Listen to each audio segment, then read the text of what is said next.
But nothing has done more to undermine our economy these past 3 years than the kind of tactics that create these manufactured crises. Some of the same folks who pushed for the shutdown and threatened default claimed their actions were needed to get America back on the right track, to make sure we're strong. But probably nothing has done more damage to America's credibility in the world, our standing with other countries, than the spectacle that we've seen these past several weeks. Now, it's funny, regardless of being Republican, Democrat, conservative, liberal here, if you're in the financial services industry or an economist or you follow the dollars and cents, not just within the U.S. but internationally, more than not you agree with that last statement. That was the president this morning. Now, we're also talking about the economic impact of those October crises in D.C. And this segment, we're going to talk a little bit more about this. And joining us tonight live from D.C. is Christian Dorsey, he's Director of External and Governmental Affairs at the Economic Policy Institute. Christian, good talking to you again. You heard the president there. Good to be with you, Richard. Thank you. You heard the president there, and we talked about some of the math here of how much we lost on a daily basis. But put this in a greater context for us. We heard from both Japanese, the Chinese, we heard from the IMF. We are the gold standard. We're the safest bet that you can do. You want to buy treasuries here in the States. Talk about some of the potential costs where people start to give second thoughts if they want to just put money in the U.S., whether they like us or not, because we are, you know, the safest bet going. Yeah, you know, Richard, over the last few days, as this got closer to the 17th, we saw lots of disinvestment in treasuries, a big sell-off, and that, you know, could have, if it continued, would have really thrown a lot of tumult into the bond market and would have really sent global financial markets into a tailspin.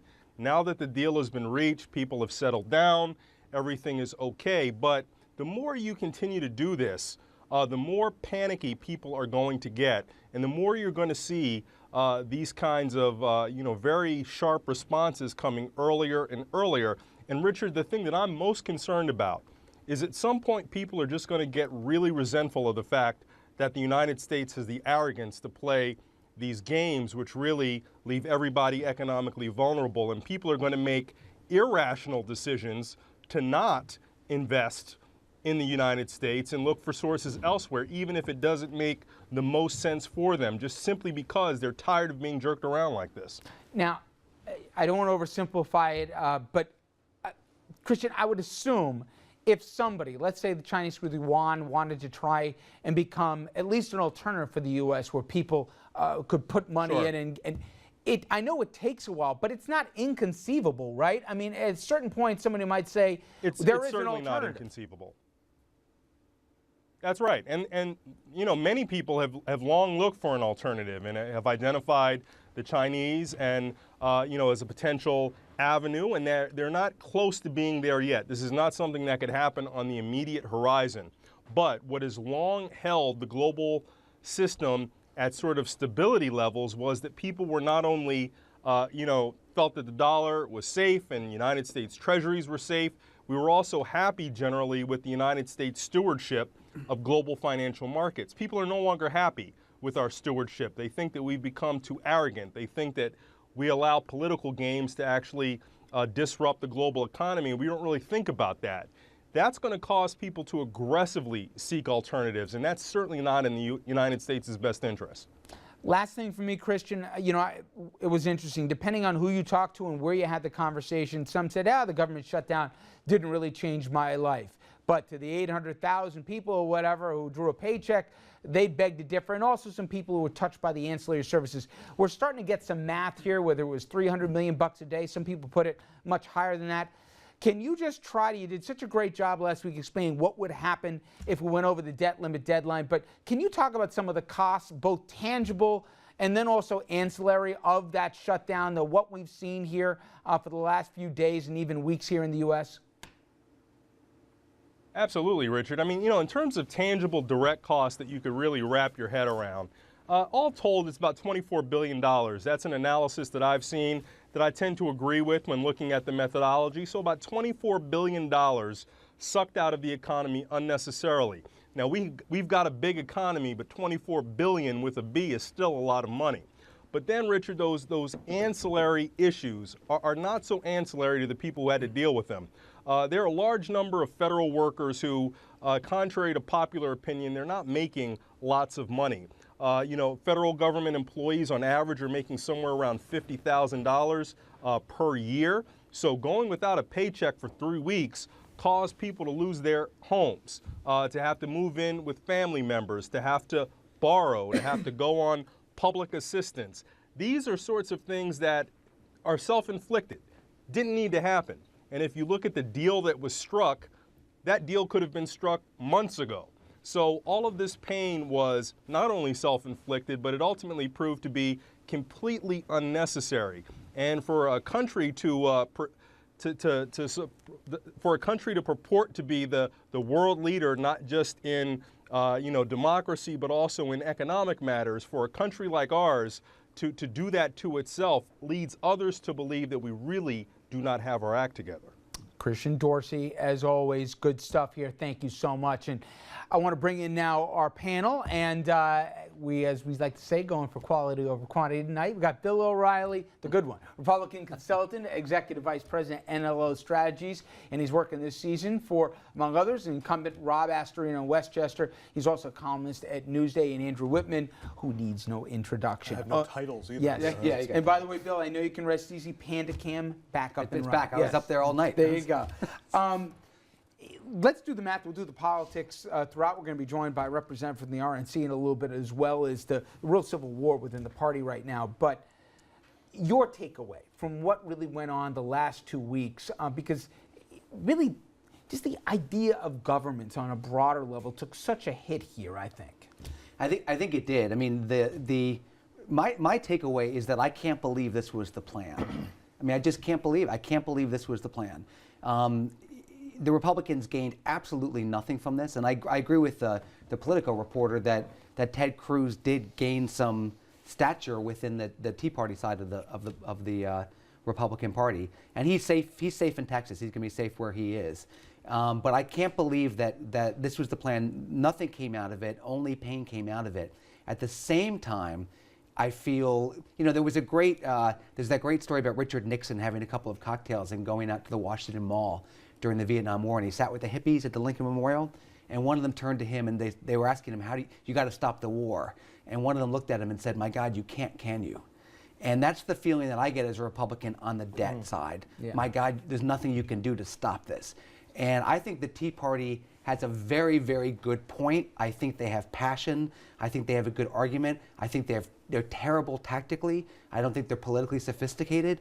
But the points they have on the debt are genuine. And when I feel that you can't stop this. For anyone who takes issue with some of their concerns over the debt, I remember the same arguments were being made when Ronald Reagan was president, that, hey, where's the control over the debt? What are we going to do? So, it's funny, Andrew, the three of us sit here at the table, and while we have three different ideas on what should or shouldn't happen, down deep we know that there's a deal to be had. There should be some entitlement reform, just in terms of math, okay? Exactly. There should be some reform here, and I think people should grow up. We're going to have Obamacare or some version of it, and it was never going to be perfect out of the get-go, but tweak it. Don't just destroy it. Do you have any confidence, though, or any hope that people look back at the last 2 weeks and say, I don't want to live through this again? We're going to do something better than what we did. Yeah, I wish I had more confidence in it, because I'm not so sure there is that deal to be struck right now with the grand bargain. I think both parties are clinging so tight to the leverage that they think that they get out of those big issues. Okay. Why would the Democrats want to give up what they think is a winning argument when it comes to Social Security and Medicare and Medicaid? And why would Republicans want to give on their debt focus and on some of the focuses that we've seen them have before? The other problem is, we first started talking about the shutdown on this show, it was the first week in August. I think I was in for you. And I saw that Ted Cruz was doing this bus tour, and I was like, what in God's name is going on? And everybody on the panel that night told me I was nuts.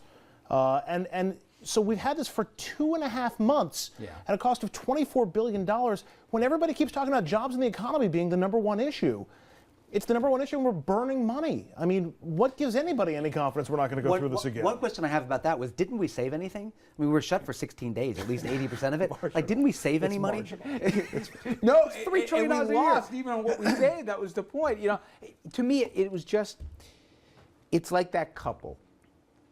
And they're at the stage, the two parties right now, where even if you go to a marriage counselor, they don't want this thing saved.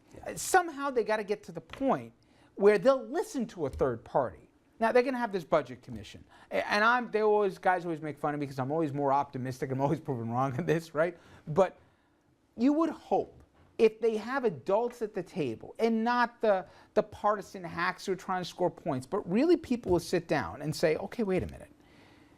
Let's step this thing out. This isn't sustainable. We got to do something, people, right? It's just like the environment, and I know it's delusional, we'll do something on that. But that they say, wait a minute, listen to the expert who's got no dog in the fight. I don't even know if they'll listen to that person. That's the most distressing part to me, is that Simpson Bowles might not have been perfect, but those two guys were patriots. They really, and the other person put into it. They didn't do anything with it. And there's blame on both sides, but my God, Bill, the ownership of the craziness for the last 2 weeks, it falls to the ground. I mean, I think what you're seeing, I've got a column in Newsday and AM New York today about it, is that That's a good piece. I think what you're seeing is the desperation. You're seeing the powerlessness of people who don't believe that they can stop the country from going over a fiscal cliff, and they're panicky, and they're doing very dramatic things, which is hurting the country more, admittedly. But you've got your finger on the pulse of Republicans. Do defense cuts play? Serious defense cuts? Will that play among the electorate and among Fox News viewers? If you have the grown-ups that Richard's talking about in the room, they have to play. Everything has to play. You have to have Social Security, Medicare reform. You have to know as well as I do. You got to sell it. Even if the grown-ups are able to work out a deal, you got to sell it to everybody else. That's and right. I don't know how. Bill O'Reilly's fans are going to take that. But you have two choices. It's the selling it, or it's the presence that everybody hates it so much that nobody won, and then you can sell that. Right? So it's either got to be so shared pain that nobody wins, or it's got to be the greatest sell job in the history of mankind, and it's painful no matter what. But one of the things is the beast of politics, the beast of media, paid media, the beast of all the weapons that are out there in the world. It's almost like, people said at the end of the Civil War, the beginning of the First World War, that the weaponry was stronger than the tactics. So you had this great slaughters going on. If you cross people in this world, whether it's on the right or on the left, you pay such a price. The weaponry, the consultants that come in there, the ads that hit you, the mail. You almost need the entire Congress to say, we're not running for re-election. We're going to step aside, exactly. And we're going to do this, and then we'll leave, and we won't bear the political cost. And that ain't happening. Civil War metaphors, that's not Yeah, exactly. We are going to continue on the debt deal before we throw more metaphors on the table. And we're going to get more into that on the other side of this break.